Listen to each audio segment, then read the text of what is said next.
hawajui kwamba ni vibaya, isipokuwa wanajificha. Sasa ni mento kidogo, ni vichaa kidogo, wameharibikiwa. Lakini nafundisha somo hili, uwezo uko katika kusema. Ana na baraka zimewekwa mbele yako. Ukifanya hivyo unaonyesha Ukristo. Unapofanya uzinifu, unapofanya kutukana watu, unafanya Ukristo.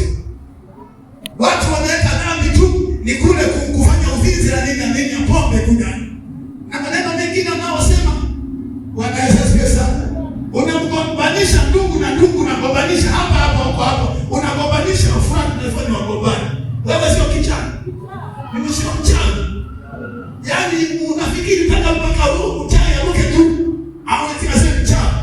Mchana anaroga.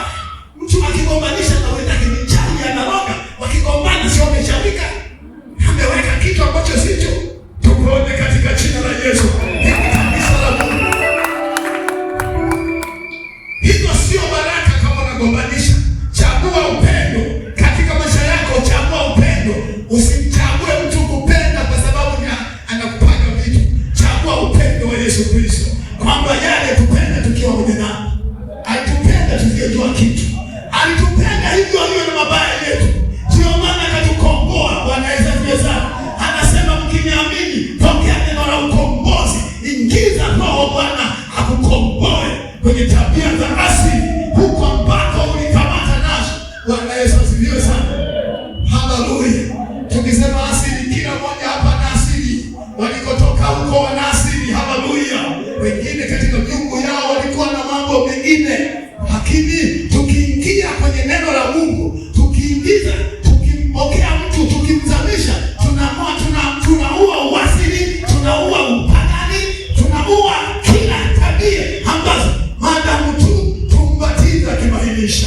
Haleluya. Tumbatiza akimainisha kusema Bwana, mimi nakwenda kuzika mwili wa kale. Uongo nimeuacha, kiburi nimeuacha, ni uzinzi nimeuacha, wizi nimeuacha, kila kitu nimekiacha. Mungu unisaidie. Sasa Mungu unapozama kwenye maji anakusaidia. Ile nguvu uliyokuwa nayo, hasira uliyokuwa nayo, uovu uliokuwa nao, utatoka.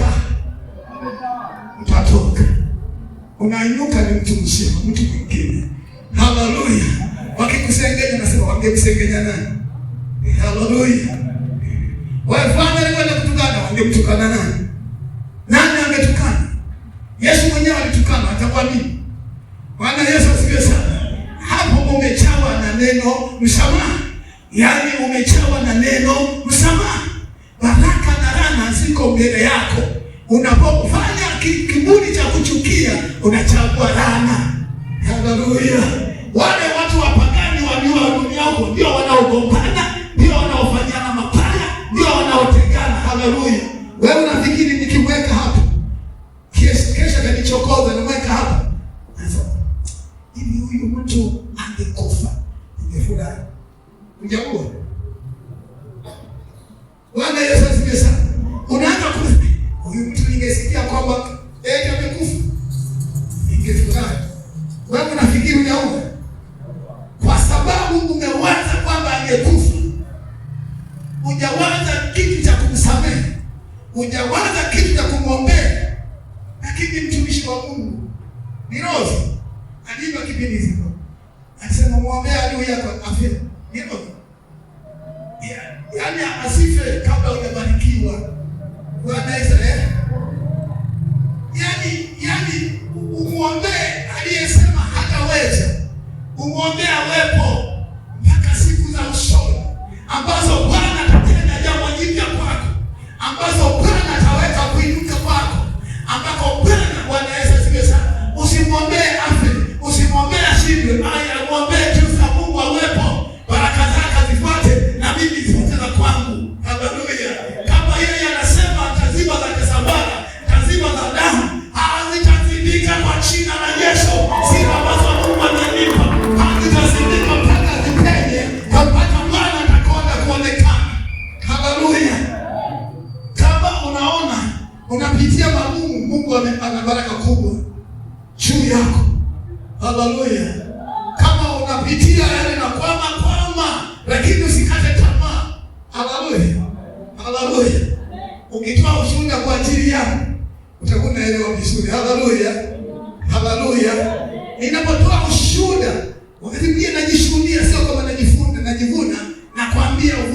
uvumilivu, urafiki, uvumilivu, kusongea mbele. Uvumilivu, yani ningekuwa nimefika, nimechukia kiasi cha kufa na kupona, ningekufa mimi hapa. Hasira zingenifika, wanakunywaga sokwete, wanachukua kamba wanajifunga eti. Lakini nakwambia mimi hakuna kujifunga. Hata wakinyang'anya vya kwangu nasema hawajanikata mikono. Wanaweza sana. Hiyo ndio inasababisha saa hizi wanasema konsikeshe nenda pamoja na sababu. Saa hizi pamejaa, lakini ningekata tamaa nisingefika hapa. Naomba usikate tamaa mapito unayopitia. Mwambie Yesu nisaidie. Wale ambao walisema haiwezekani, sasa inawezekana. Haleluya. Sema inawezekana. Unafikiri sasa mtu akiingia hapa atasema ni watu masikini? Yaani ukiona marumaru, ukiona vioo kwenye madirisha kule, ukitazama hii madhabahu, ukitazama kule wazee, piga makofi kwanza, angalia huko. Nilikuwa nikasema nisaidie hata huku madhabahu wakati umetengeneza huku. Nilikuwa naiombea hii madhabahu itengenezwe hii. Bwana Yesu asifiwe sana. Lakini tumetoka kwenye mimi. Lakini tunataka Mungu atunyanyue tena hapo. Tuweke sofa huku. Tuweke na sofa. Tuweke sofa nzuri nzito. Na mimi huko ndahama nitakuwa nakaa huko. Pale panakuwa pa kuhubiria neno la Mungu. Bwana Yesu asifiwe sana. Kwa sababu tunapokuwa nahubiria hapo. Praise yote itajaa. Mimi nawaamini kabisa. Wa praise watajaa pote hapa. Itajaa hii madhabahu itakuwa ni madhabahu ya praise. Yote watakaa hapa watatulia. Na nyinyi huku mtakuta viti vinasogea huku mbele. Kule nyuma viti vitajaa. Kwa sababu kusema kuna nguvu, mpige makofi Bwana Yesu. Aliumba neno kwa kusema iwe hivi, na mimi nasema iwe hivi. Huku kuwe hivi, na huku kuwe hivi, na huku kuwe hivi, kwa sababu mimi ndiye mchungaji wa kanisa. Haleluya. Na tukikaa hapo, mtu anapokuja madhabahuni, akija siku ya kwanza, siku ya pili amepona, hatutamsema kwamba mapepo toka, yaani upako wa Roho Mtakatifu, upako utakaokaa ndani yako, utakuwa unafukuza mapepo huko. Yaani ukikaa karibu na huyu mwenye huko, pepo zinaanza kukumbuka. Sawa, mpigia makofi mtumishi wa Mungu. Unaona siku ya Jumanne ambao hamkuepo Jumanne, hebu mpunge mikono Jumanne, mpunge mikono. Hamkuepo Jumanne, nyosha mikono. Nyosha mikono ulioni. Unaona mlikosa muujiza mkubwa. Mlikosa muujiza mkubwa. Haleluya. Tulikuwa na mhubiri, alihubiri injili hapa kama hatahubiri tena. Bwana Yesu asifiwe. Alihubiri injili kama hatahubiri tena. Nikasema sasa Bwana Yesu asifiwe sana. Haleluya. Waliokuwepo jamani Jumanne waliona muujiza. Waliona mtumishi wa Mungu anahubiri. Sio mliona? Haleluya. Sasa kama wote tukawa tunahubiri kama vile, na wote tukawa watakatifu, yaani sihubiri tu injili maana Mungu msema tu. Ukawa mtakatifu, unafikiri mapepo yatakaa huko? Bwana Yesu asifiwe sana. Kwanza mapepo kuyapunguza ni kazi rahisi tu. Bwana Yesu asifiwe sana. Sio kwa kazi nzito. Kwanza ufikirie chanzo cha mapepo kuingia mtu huyu.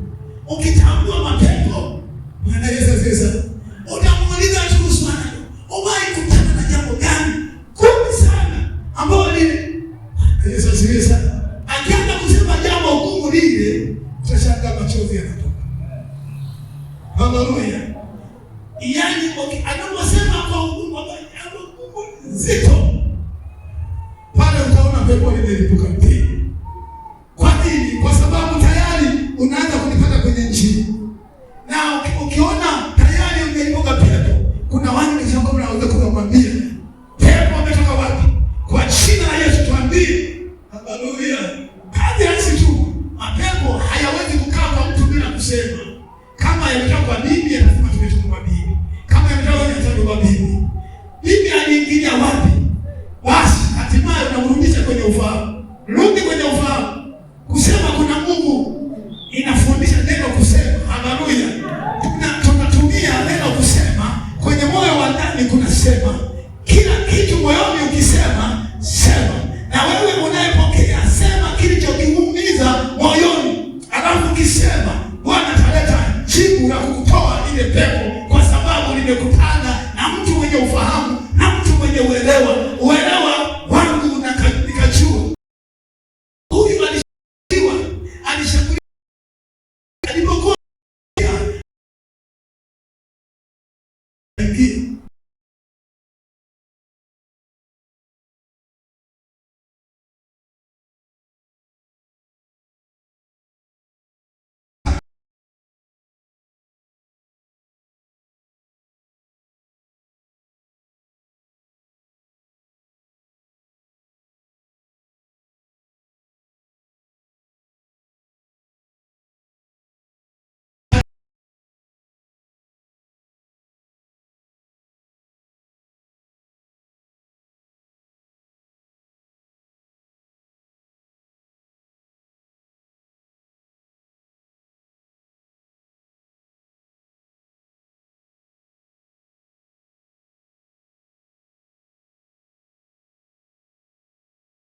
na vitu zaidi, ila Ayuba hakusema. Bwana asifiwe sana. Kuna mistari mingi sana inayoendelea kusema. Ukisoma hapa kusema, alisema ikawa, alisema ikawa. Hii hali tunaichukua katika ulimwengu wa roho kukuingiza ndani ya mtu aliyeokoka. Tunapomwombea sala ya toba, tunaingiza uumbaji wa kimungu ndani yake ili aweze kusema. Akisema kunatokea. Haleluya. Ukihitajika, Bwana wetu ni mtakatifu, na anayesema ni mtakatifu. Ukimpokea Yesu lazima uwe mtakatifu. Ukiwa mtakatifu, hizi sheria za Mungu na tabia za Mungu zitaumbika ndani yako. Zikiumbika tabia za kimungu, unayo nguvu ya kuhamisha laana na kwenda kuitamka baraka. Haleluya. Unasema mimi kwenye familia yangu nitaanza kuitwa baraka, katika hili itakuwa baraka. Haleluya. Haleluya. Kuna mtu mmoja ambaye mpaka sasa tunamhubiri, Yesu Kristo. Yesu Kristo aliyekuja kwenye kizazi hiki mpaka akaja kuonekana ni kizazi cha mbele kabisa. Bwana asifiwe sana. Huku tunasoma Mwanzo na nini, tumesoma kina Ibrahimu, lakini wakawa wanamlenga atakuja aje Mwokozi. Haleluya. Aje Mwokozi. Lakini huyu Mwokozi ana neno moja tu katika safari yake. Alipopanda msalaba, alitamka neno moja. Ni rahisi kulitamka, ila kwenye sehemu hii tulipime na wewe na mimi tuliangalie. Anasema, Baba uwasamehe, hawajui watendalo. Watu wanakuja na misumari na nyundo, wanakuja kumtemea na mate, wanamvua na nguo ya panda. Anasema uwasamehe. Jambo hilo unaliona?